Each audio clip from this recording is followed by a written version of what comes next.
Well, today's episode is going to be a little tad different. Now, as you know, normally when it comes to Friday, I normally review NXT Level Up and AEW Rampage. However, NXT Level Up has no new show due to the fact that there were throwing in some old matches from 2023, which of course I don't need to do because I did a lot of matches of those. But, however, we are going to do AEW Rampage in case anybody knows. However, we're going to do two other reviews from two different Japanese promotions. The first one is from the promotion GLEAT from their December 24th event, which of course was my birthday. This one was G Wrestling 67. And this one is also the celebration of the 20th anniversary of KAZMA Sakamoto since he became a pro wrestler. So he will be teaming up with Taka Michinoku to take on, forgot who, forgot who's his opponent, but yes, that's going to be an interesting match to enjoy, and other matches as well. And of course, we move on with Stardom with Dream Queendom. We have four title matches in place. We have the Goddesses, the New Japan and Strong Women's title, the Wonder of Stardom, and the vacancy of the World of Stardom Championship. So we're going to go through everything on that as well. And of course, we have a couple of news updates to tell what's been going on in the world of pro wrestling, such as what events the promotions are throwing out, who's booked, what matches are set, any wrestlers have been either signed or departing from any promotion, and of course, any developments that have been going on in surrounding the wrestlers or promotions and everything else. So, let's get ready for another episode of the Deleted Wrestle Zone.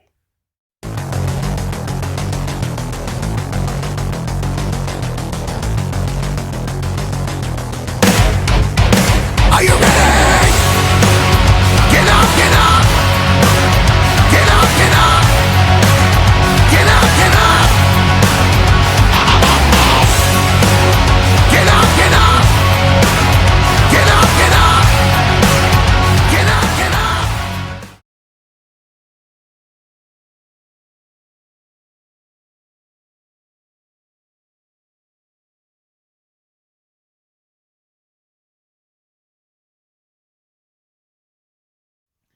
Welcome everybody to the Deleted Wrestle Zone, all things that is pro wrestling with AEW, NXT, New Japan Pro Wrestling, Impact Wrestling, the National Wrestling Alliance, various promotions, wrestlers, matches, and championships. I am your host, J-Rod here. So, if you are new to the channel, welcome. This is a channel where we do a lot of pro wrestling reviews from various promotions, not only here in the United States, but also in Japan, Mexico, Canada, Europe, the UK, anywhere in the world where pro wrestling is not as big, but it continues to grow. We also do discussion videos, talk about various topics such as the wrestlers themselves, promotions, factions, storylines, whatever we want to talk about. We also do more news updates. If I'm unable to put it on this episode, I can put it on a separate video by itself, and also real-time news updates, what's been going on that the world needs to know now. And of course, the Unagi Sayaka Watch. But if you like what you see, please subscribe to us on this channel. So click on that subscribe button. You'll be getting a lot of daily reviews and other cool stuff.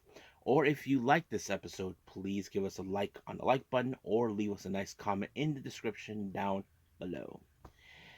Now, let's begin with the Japanese promotion GLEAT with G Wrestling 67. This took place on December 24th. As you know, that was my birthday, and yes, but it was a pretty good show, not gonna lie. We have our first match. We have members of the Yance family, Issei Onitsuka and Masato Kamino, teaming up with, as Kevin Kelly would say, hey, look, it's Hamna. That's right, Tomoaki Hamna. But first, the Yance family told him to take off his little jacket, sleeveless vest, whatever he was wearing, to put on the Yance family apron and have a little bit of fun with them. And it was fun. But they had a contempt with the BGI, Black Generation International, consisting of Keishi Sato, Kotaro Suzuki, and Hartley Jackson. Now, I had a feeling that there was going to be some interesting moments, of course, especially with Hamna getting involved, since we know he'll do the Kokeshi. That's the one thing. However, it was Onitsuka who pulled off a beautiful Hurricanrana onto Sato to pick up the win. But however, BGI, being the sore losers they were not having it, decided to attack them to prove a point. So that's how it went down.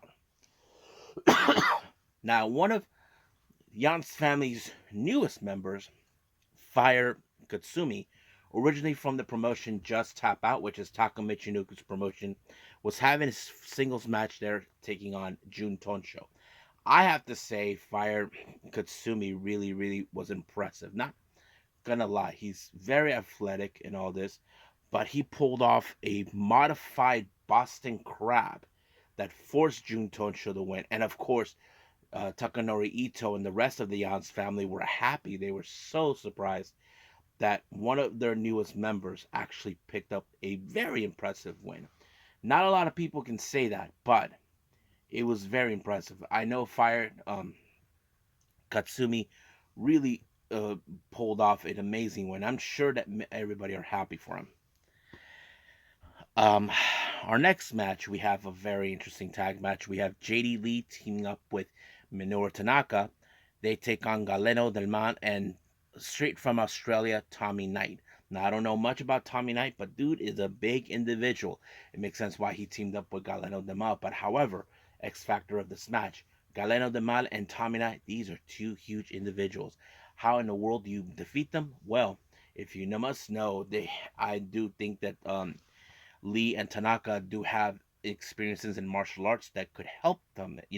If you guys know that martial arts always find ways to take down opponents. We've seen that with guys like Royce Gracie, who took out his first opponent down on the ground, and of course, and what led him being the father of the UFC. But you'd probably be surprised. But it was Minoru Tanaka, on the other hand, who put Tommy Knight in an ankle lock and forced him to tap out. Just like that.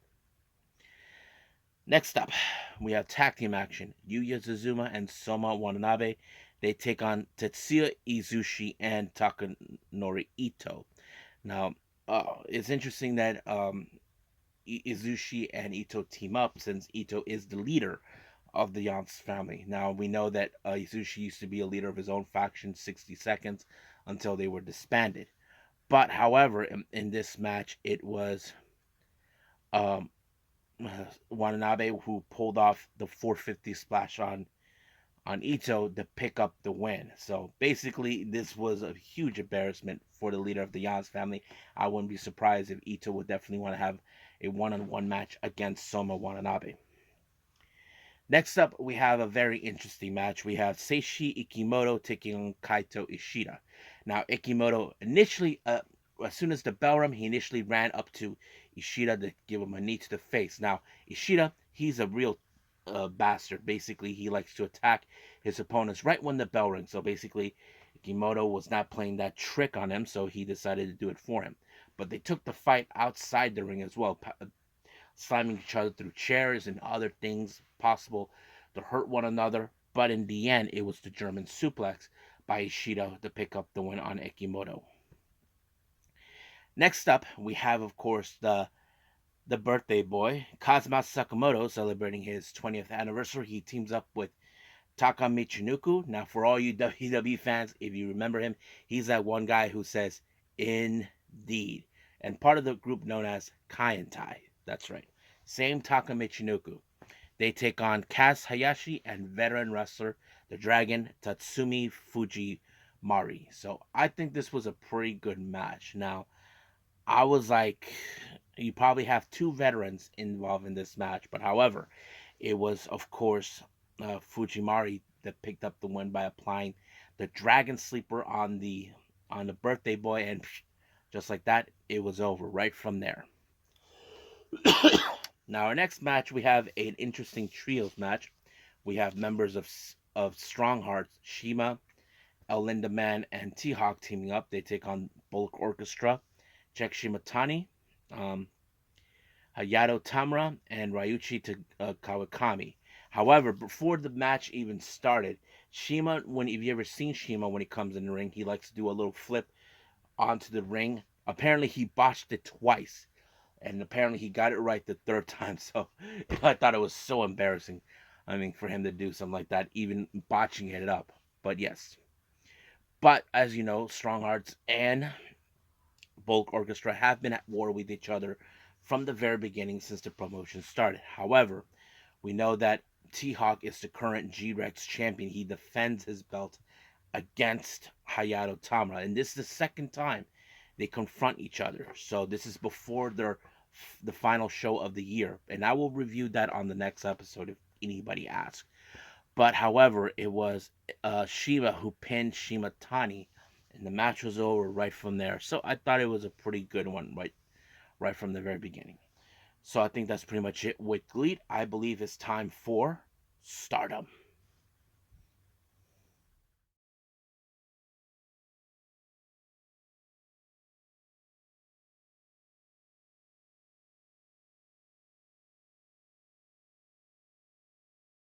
Okay, Stardom with Dream Queendom.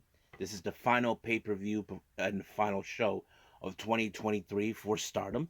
It opened up with a very interesting pre-show where we have the rookies take on each other. Team number one, we have Sayaka Kurara, who made her debut in New Blood 12th on Christmas Eve or Christmas. Rana Yagami, and of course Hanako, who has a bit more experience than the other two, team up with them. They take on Yuzuki, Tomoka Inaba, and Miyu Amasaki. Now, some of you may question one thing that was odd. I mean, they could have put Yuzuki with Kurara and Yagami, but no. And Hanako would have teamed up with Inaba and Amasaki, but it did not go like that. But Hanako does have a bit of an experience, a couple of months of experience with in the wrestling. Excuse me, with everybody. But however, I thought this was a very impressive match. One thing that was very cool is if you guys ever seen Yagami, Yagami actually throws in these amazing strike kicks. She actually played a strike kick a contest with Tomoka Inaba, and I thought, oh man, this is plain out amazing. But however, the biggest surprise was Yuzuki picking up her very first win after 1 month, and she pins Yagami with a crucifix. And of course, Yagami was not happy with the result that it happened like this. Now, during a post match comments, Hanako said, I haven't even picked up my first win after a month.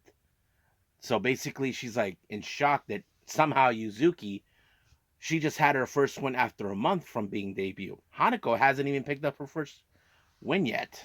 I mean, she has won maybe a match here, but not her being the initial winner. That's the thing. But yes, I have to say it was a pretty good opening. Now, this was announced prior before this. We were told that Tam Nakano was going to be there. So, yes, she was there. She wanted to address her fans and everybody else what happened. Now, this was translated by HD Subs. Thanks, guys, for translating this. This is where I'm gonna read from what she said to address her fans. Hello, everyone in the universe and everyone at Ryogoku. I'm the cutest idol wrestler in the universe, Tam Nakano. Today, I have something that I would like to say to the fans and my friends in Stardom.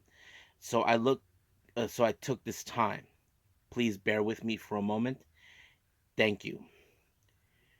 2.5 months ago, I left this ring as the Red Belt champion.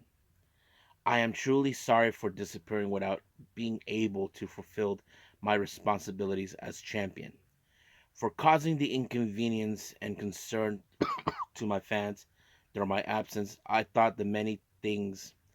I was thinking of quitting pro wrestling, but what saved me from such a rock bottom was the constant support. I'm not crying. It was love of all the fans and the love of my Stardom friends. Thank you very much. There was another thing that made me happy during my absence.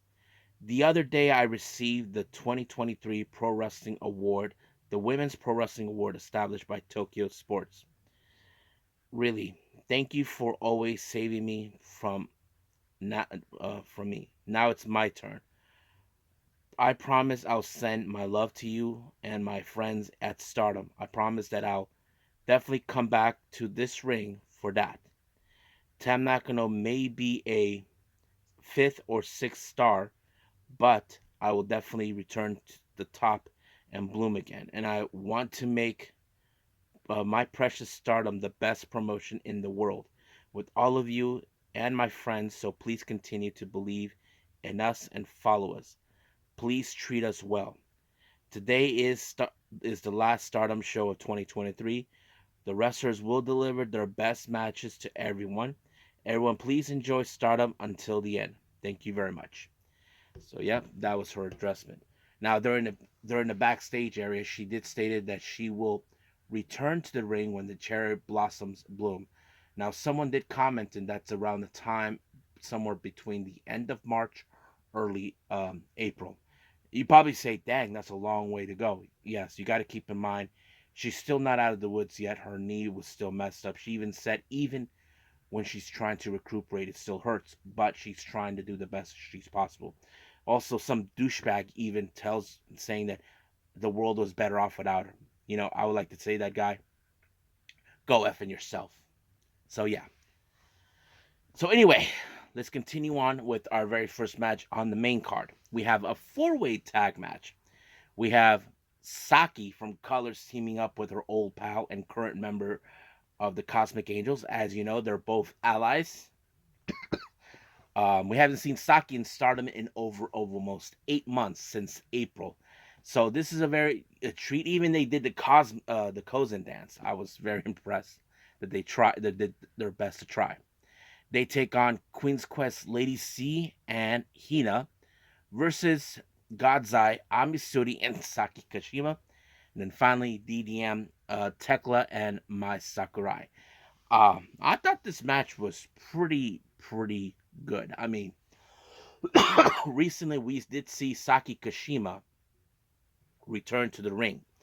You know, she already won her last two of her matches involved in this, but I was so impressed. However, we did see a double um, Paradise Lock, but however, it was Ami Suri who picked up the win by applying the Blue Thunder Bomb on Yuna Mizumori. And then once again, the so-called lady decided to do her little promo despite that she did not win her match. Now our next match, as you know, these two teams have challenged each other before, been at war with each other. We have members Saida Hanan and Azuki, and the returning Mayu Iwatani. They take on Oedo Tai, Fukigen Death, Rina, Ruka, and Starlight Kid. I thought this match was pretty good. I mean, of course, Oedo Tai were going to do their usual tactics as always, meaning we've seen the kind of tactics Oedo Tai did. But however, Fukigen Death was the one who suffered the fate by losing to Mayu Iwatani when she applied the moonsault on her and pick up her first win since returning. Now, Starlight Kid did mention in the post-match comments that she is now going to aim for the IWGP Women's title only if Mayu doesn't lose it on January 4th to Sudi. That's one thing that can be clear, but we'll see. Our next match is a very interesting one. We have Azumi teaming up with 7-Up. Yu and Nana Takahashi, they take on Mina Shirakawa, Mei Sita, and Shuri. I know Shuri and Natakashi had butted heads before in the past, but however, the match went focused more on Mina Shirakawa. Now, as you know, Mina Shirakawa has been in total frustration because she did not win the right to challenge match in order to get her hands on the red belt and all this. But she ended up losing when the Nana Rocker was applied by Nana Takahashi to pick up the win. So yes. Now our next match is one of 4 title matches. We have the Goddesses of Stardom tag team titles. Oedo Tai, consisting of Momo Watanabe and Atsuko Tora, initiated the challenge. Now, As you know, Momo Watanabe does have some bit of history with the champions, most specifically with Utami Ayashida and Saya Kamitani.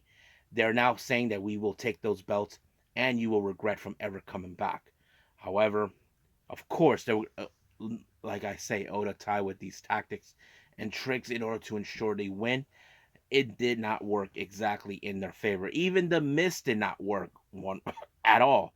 But there was a double torture rack bomb on both of them. But the initial legal person was Utami Ishida and Natsuko Tora, and they eventually retained their belts. But no promo, nobody initiate any new challenge.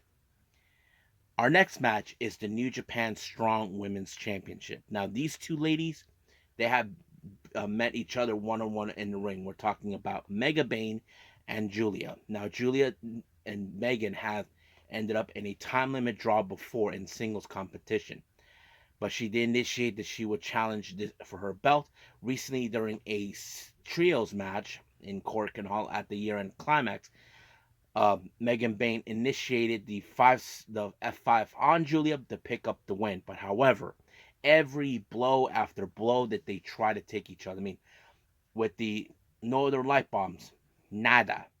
The F5, nada. Everything. You probably would have thought there was no way. But however, somehow Julia was able to pick up the win by applying a modified guillotine headlock. But Megan Bain did not tap or anything. She just passed out, allowing for Julia to retain the title. But you can tell by Julia's face, she would probably wanted her to tap out. Looks more like this is a never-ending battle between these two. However, as soon as the match was over, another challenger just reared their heads out, and that is none other than Trish Adora. So yes, Trish Adora initiated the challenge, and it's going to take place in New Japan's uh, battle of the Valley. So that's going to happen possibly later on in January or February, one of the two. But yes, and of course it will happen. Next match, we have the Wonder of Stardom, the white belt. Challengers Sayuri Onoi and Mirai taking on. But however, before Sayuri Onoi made her way to the ring, we saw the surprising appearance of Natsupoi. Now, as you know, Natsupoi has been out of action as well, much like Tam, due to a hernia, cervical hernia. Not too severe, but they're taking precautions on her health in order not to make things worse. She became, of course, Saito Inoi's second, along with Yuna Mizumori. I'm sure Inoue would have appreciated that from her.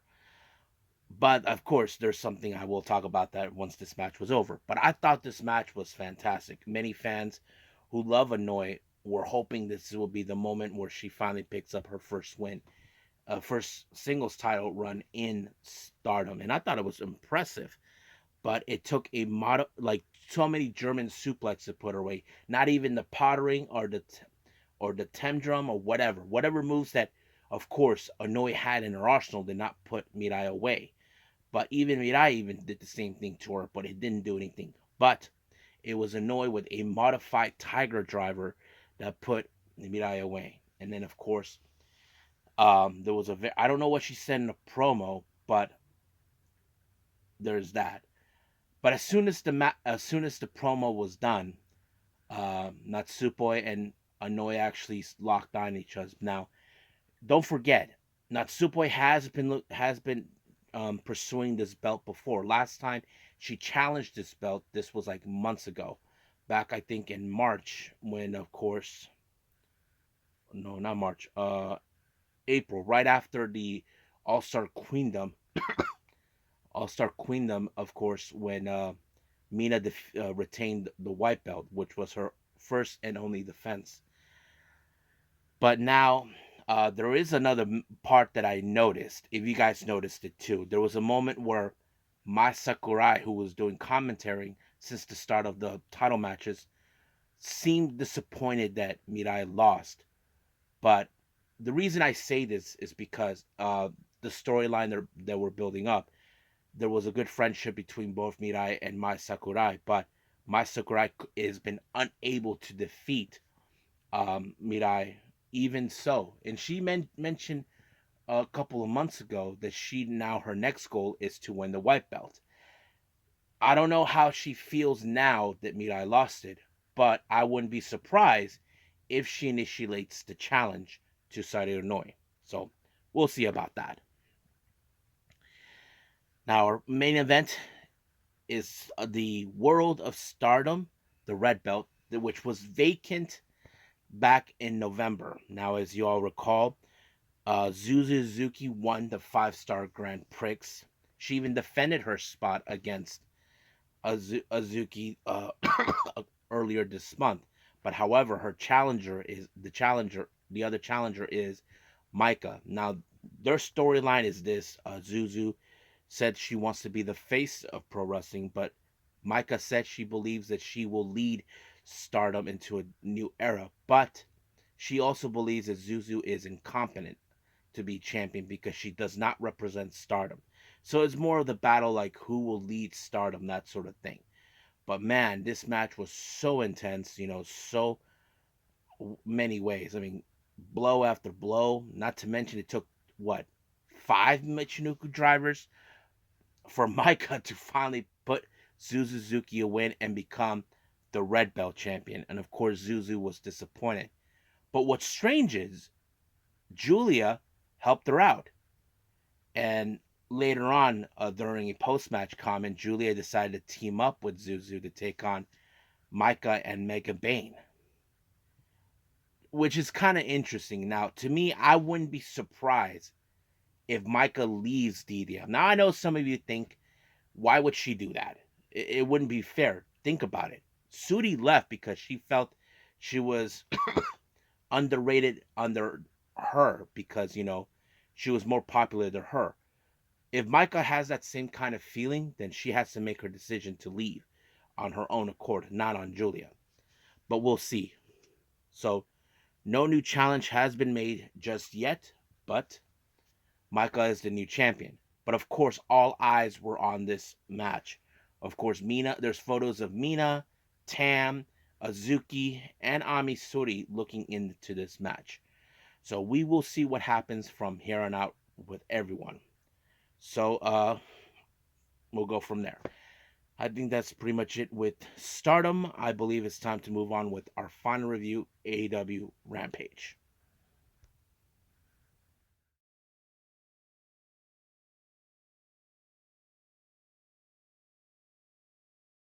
Okay, our last review, AEW Rampage. It opened up with Chris Jericho doing a promo, giving people the word now that Sammy Guevara, will be teaming up with Sting and Darby Allin. He even indicated that he and Sting have talked prior before what happened, that Sting said that he doesn't like Jericho, but he respects him. But if there's anything that he needs, give him a holler, in which, of course, it happened. But the one thing that Jericho came out to do is to have a little chat with Sammy Guevara. And of course, Jericho asked Sammy the question that many people ask: why did he betray him a couple of months ago in Arthur Ashe? Sammy even said that he felt that he put the blame on everybody when things were going down on hill for him.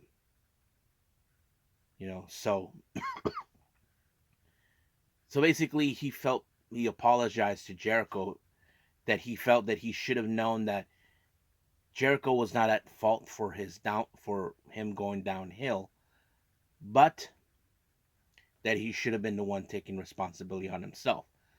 Even Jericho understood and respected him for that. But he did apologize to Sammy about everything that happened, that he should have been there for him more. He even said that that he should have I forgot what it was, but he did stated that he does have an opportunity for the AEW World Tag Team titles, and he asked him that he needs a partner.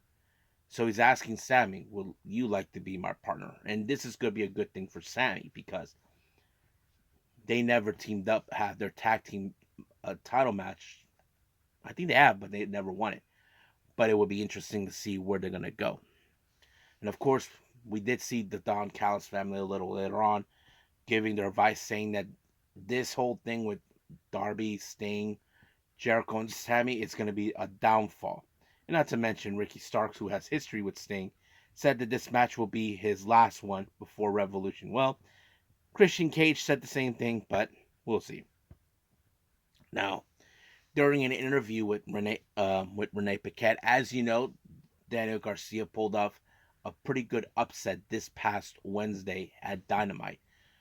I don't know, was it Dynamite last week? However, because of what House of Black did to uh, Daniel Garcia, Daddy Magic decided to throw a little bit of a fit on him. But Daniel Garcia said that he'll take a fight to them all the way. So we'll see where that goes. Now, Ruby Soho takes the stage, and when she's been accompanied by Saraya and Harley Cameron, who has gone cuckoo bananas with a knife. They take on Marina Shafir and Nyla Rose. I don't know what's the deal with Harley Cameron being involved, but she was a bit of a psycho, you know. But what she did, well, kind of played off.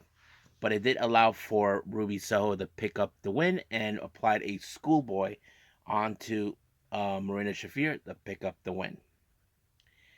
Now, our next interview, as you know, this whole thing with Stokely Hathaway stirring up the pot with Chris Statlander, Will Nightingale. They don't know what is going on. Why is he stirring the pot? I mean, they value their friendship more than anything. But Stokely doesn't believe that. He just wants to start something. But apparently, they're set to face each other at World's End. Our next match, we have the ROH Pure Rules title. Matt Sydal faces off against the champion, Wheeler Yuta. Now, as you know, Yuta goes out of his way saying that he's all about honor. BS. Basically, I can tell you this ended with him defeating Matt Sydal with the seatbelt. However, Danhausen showed up, tells that everybody knows that you cheated. So he says that he's the fourth judge. And he tries to take out Danhausen, but Danhausen's friend and tag partner, Hook, showed up.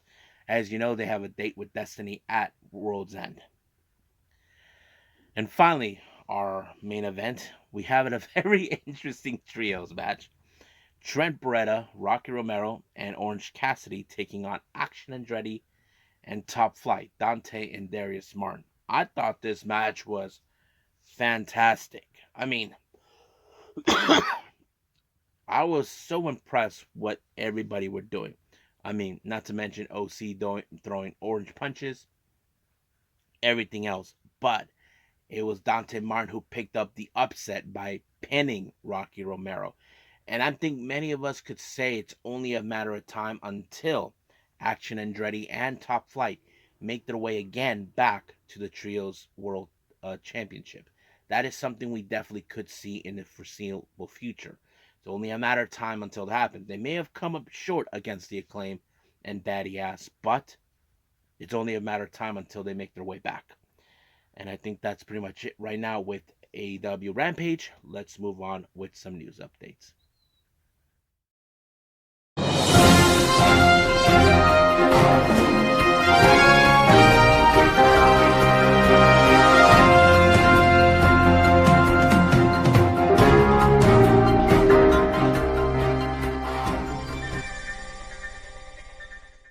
Okay, welcome to our news updates. So let's get started.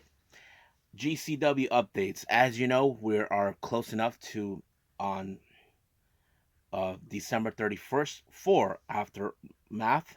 The Do or Die Rumble match has been announced. 4 more names have been added into this. We have one called Manders, Hunter Drake, Braden Toon, and Shane Mercer. So yes, those are the 4 that are added. I don't know if anybody else will be added into this, but we will see until then. Now, of course, starting the new year in 2024, the 56 Birds show was announced. We have Jet Cartwheel taking on Une El Bendito. So, yes, so they will be facing off on that day. And then finally, for the Coldest Winter 2 event that takes place in February 3rd of 2024, Su Young faces off against Santana Jackson. I'm going to be so stoked for this match. Trust me. I'm going to be going so ape wall with the whole thing, but can't wait. Now, some Wrestling Revolver updates. As you know, for next month, the start of 2024, we have the Mox versus Gringo show on the 25th of January.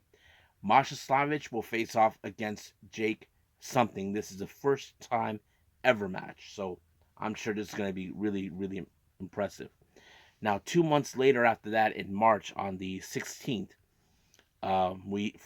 there's a new show that's been announced called Ready or Not. Matt Cardona has been announced that will be returning to the show. And then, of course, another match was added, another first time ever, Mike Bailey versus Marina Shafir. I think this one's going to be amazing to watch too. So we'll see. Now, finally, we have Deadlock Pro Wrestling for the You Already Know they'll take place on the 21st of January. They announced for Rachel Armstrong, who will be making her debut on this promotion, and that's going to be interesting to talk about. So we'll get to that at some point. Now, developments in pro wrestling that's been going on. First things first, we want to give congratulations to Valentina Feroz, who recently got married to her partner. And the same thing goes out to Shotzi Blackheart. They both got recently married. Congratulations, ladies. Hopefully, we'll see you back. I'm not sure if you guys will be on your honeymoon, but we'll see. Now, interesting reports coming in from Tokyo Sports. This one's a very interesting one. Suwama, if you guys know this, he's been the instructor of the Evolution Girls, the Yoshi project that they've been working on. Apparently, Suwama put some strict orders to Chi-Chi, as you know, to the next time she does go back to Stardom, that she should bring back the a title from them. Now, I did saw this thing earlier with them. Let me pull it up. I know I saw it at some point. Oh yeah, this is what it was said. You know, uh, they were a bit of surprise that Stardom invited them, and he did mention that Chi-Chi received a lot of attention due to her involvement with Stardom. If she has a chance to compete again, I want her to win the belt this time. There are big promotions, but if we win the belt, there would be nothing more interest than this, as he said. So, but he also talks about uh, he said, I would like about his efforts to produce his producer career. He even said, I would like to deepen our wrestling base. We have a trainee Soy debuting at Shinkiba on the 28th of January. I want to hold auditions to go scouting at wrestling venues regarding of gender. So basically, now he's saying that the, Evolution has caught the attention. Even Zones also got the attention too. She just so basically right now, Chi-Chi, who's been more prominent than the others. Well, we'll see what happens from here on out. As you all know, Tam Nakano won the award for Yoshi MVP from Tokyo Sports. However, one particular person is criticizing Tam Nakano over this award, and you might guess who that could be. And I mentioned her name when this was announced, and that is Julia. She'd said this, that's what I hate about the most.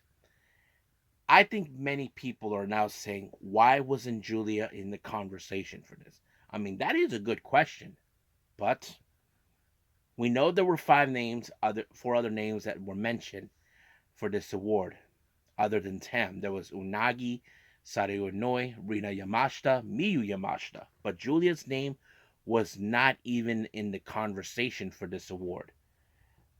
Probably she thinks that Tam Nakano did something. I'm not sure, but it was decided.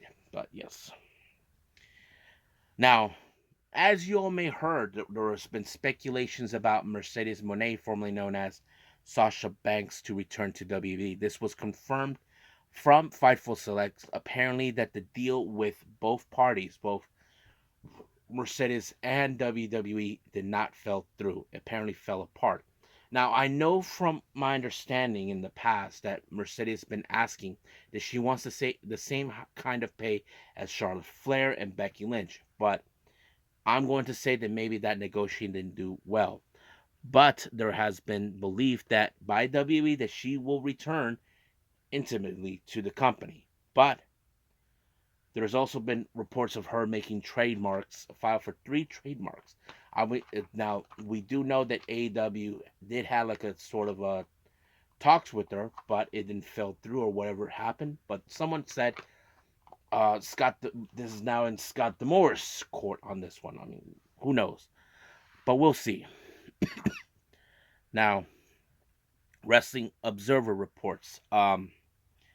As you know, Dana Massey, the wife of Matt Jackson of the Young Bucks, has officially left the company as she was the chief of merchandise and marketing for AEW. Apparently, she left because she felt that no one backed her family up on this one. Now there was let me pull that up. I know I saw it somewhere. Yeah, so this is what Wrestling Observer actually reported, saying that if you guys remember what happened at the All Out show, apparently they said that Matt and Nick Jackson signed the new deals recently because there was deals, but they never cleared their names from what happened the past year about an All Out in 2022. You know, that sort of thing.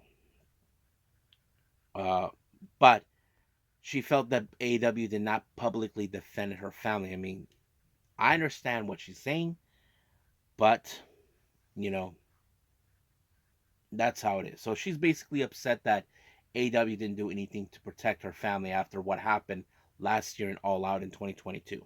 But yes. Now, as you may have heard, there was speculations about also Andrade making his return to WWE. However, it just been revealed that he is staying with AEW due to an economical offers and possible maybe one day try to go back to Japan for possible a Fantastic Mania. We know that he will love nothing more to go to New Japan. That is something. But however, we don't know when his contract will expire. Hopefully, an offer can be done before that happens. So we'll see. Now, some of you WWE fan base will probably be happy about this when you heard it. As you know, they have an interest in working with Stardom. Now, I know some of you are saying Stardom are better off with WWE than AEW. Now, keep in mind about this. Now, I'm not saying the deal has happened or is going to fall through or anything.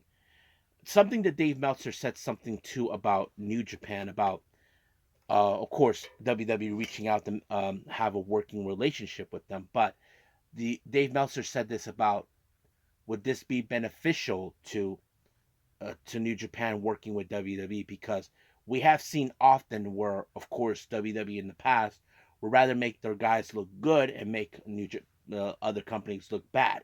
Now, I know some of you say, but there's a new regime change. The problem is, how do we know that part has changed? That's the thing. Now, Rossy Ogawa, as you know, recently, in a couple years back, in fact, was planning to sell the company to WWE in order to be in the Hall of Fame, but he backed down on the deal when he discovered that WWE were planning to dismantle it in order to set up a foothold in Japan. So, like I said, will this be beneficial for Stardom? Not WWE, but will this be beneficial for them? So that's the question that many people will ask about. So we'll see what happens. Now, finally, this just got my attention recently. Now, some of you know this guy, Daga. Now, Daga recently has been making a great run in Pro Wrestling Noah.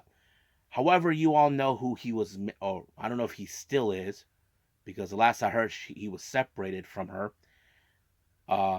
As you know, he was separated from Tessa Blanchard a while back. Recently, there was a picture that was posted by Xena. Now, if you guys remember Xena, Xena was this Australian wrestler who actually joined Mina Shirakawa's promotion. I mean, Mina Shirakawa's faction known as Club Venus. She posted a photo of her making out with Daga. Now, I don't know for sure. Now, there was no mention whether Tessa Blanchard or Daga are now divorced. We know they were separated. That's something we still don't know just yet. So I don't know what's going on in that world. But just letting you guys know in case anybody spotted it. So we'll see what happens until then. But for right now, I think we're done with everything else. Let's just call it a day. Well, I hope everybody enjoys this episode coming up. We're going to have a lot of pro wrestling for this coming Saturday. It's going to feature 2 Choco Pro shows involved in this, and not to mention the latest GLEAT show. And then, of course, I think we have 2 AEW events, Collision and, of course, World's End. We'll see how things will progress from here on out from that. But as of right now, let's just go what we have and we'll see what happens.